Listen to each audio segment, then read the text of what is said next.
The Technical College of the Lowcountry's Drama and Literary Performance Club presents Edgar Allan Poe's The Raven. Cierta vez que promediaba triste noche, yo evocaba fatigado en viejos libros las leyendas de otra edad. Ya se va, dormitando cuando allá con toque blando, con un roce incierto, débil a mi puerta oí llamar. A mi puerta un visitante murmuré, siento llamar. Eso es todo y nada más. Once upon a midnight dreary, while I pondered weak and weary over many a quaint and curious volumes of forgotten lore, while I nodded, nearly napping, suddenly there came a tapping. Someone gently rapping at my chamber door. "'Tis some visitor," I muttered, tapping at my chamber door, only this and nothing more. Es fatal que lo recuerde, fue un terco diciembre, rojo espectro enviaba al suelo cada brisa del hogar. Yo leyendo combatía mi mortal melancolía por la Virgen clara y única, que ya en vano de nombrar, la que se llama Lenora, por los ángeles nombrar, hay por ellos nada más.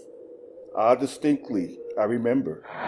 It was in the bleak December, and each separate dying ember wrought its ghost upon the floor. Eagerly I wished the morrow, vainly I had sought to borrow from my books the surcease of sorrow, sorrow for the lost Lenore, for the rare and radiant maiden whom the angels name Lenore, nameless here forevermore. And the silken, sad, uncertain rustling of each purple curtain thrilled me, filled me with fantastic terrors never felt before. So that now, to still the beating of my heart, I stood repeating, "'Tis some visitor entreating entrance at my chamber door. Some late visitor entreating entrance at my chamber door. This is it, and nothing more." Presently, my soul grew stronger, hesitating, then no longer. "Sir," said I, "or madam, truly your forgiveness I implore. But the fact is I was napping, and so gently you came rapping, and so faintly you came tapping at my chamber door, that I scarce was sure I heard you. Here I opened wide the door. Darkness there and nothing more. Deep into that darkness peering, long I stood there, wondering, fearing, doubting, dreaming dreams no mortal ever dared to dream before. But the silence was unbroken, and the stillness gave no token, and the only word there spoken was the whispered word Lenore. This I whispered, and the echo murmured back the word Lenore, merely this and nothing more. Back into the chamber turning, all my soul within me burning, soon again I heard a tapping somewhat louder than before. "Surely," said I, "surely that is something at my window lattice. Let me see then what thereat is, and this mystery explore. Let my heart be still a moment, and this mystery explore. 'Tis the wind, and nothing more." Open here I flung the shutter, when, with many a flirt and flutter, in there stepped a stately raven of the saintly days of yore. Not the least obeisance made he, not a minute stopped or stayed he, but with mane of lord or lady perched above my chamber door. Perched upon a bust of Pallas just above my chamber door, perched and sat and nothing more. Then this ebony bird beguiling my sad fancy into smiling, by the grave and stern decorum of the countenance it wore. "Though thy crest be shorn and shaven, thou," I said, "art sure no craven, ghastly grim and ancient raven, wandering from the nightly shore. Tell me what thy lordly name is on the night's Plutonian shore." Quoth the raven, "Nevermore." Much I marveled this ungainly fowl to hear discourse so plainly, though its answer little meaning, little relevancy bore. For we cannot help agreeing that no living human being ever yet was blessed with seeing bird above his chamber door, bird or beast upon the sculptured bust above his chamber door, with such a name as Nevermore. But the raven, sitting lonely on the plastic bus, spoke only that one word, as if his soul in that one word he did outpour. Nothing farther than he uttered, not a feather than he fluttered. Still I scarcely more than muttered, other friends have flown before. On the morrow he will leave me, as my hopes have flown before.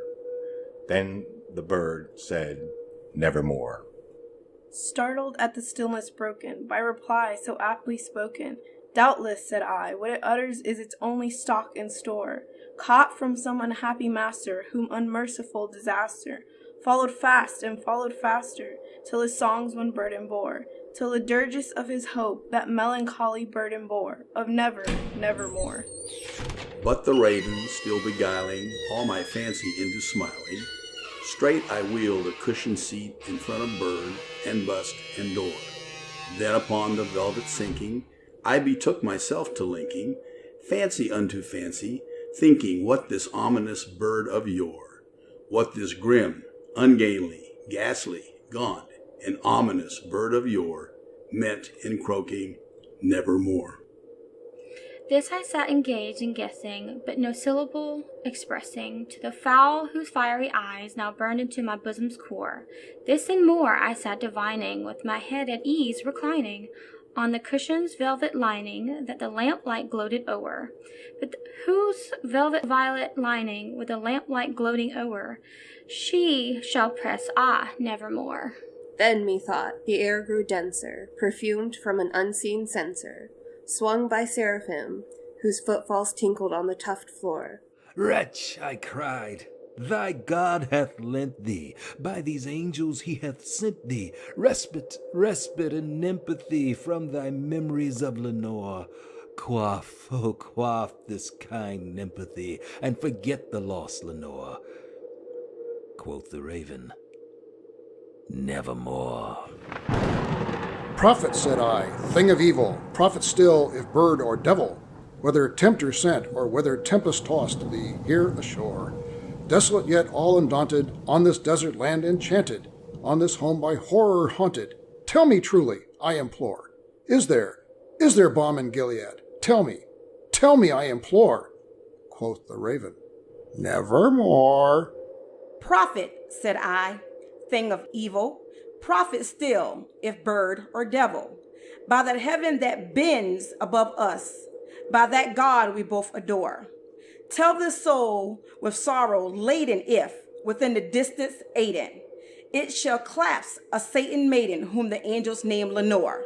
Clasp a rare and rated maiden whom the angels name Lenore. Quoth the raven, Nevermore. Partirás pues has mentido.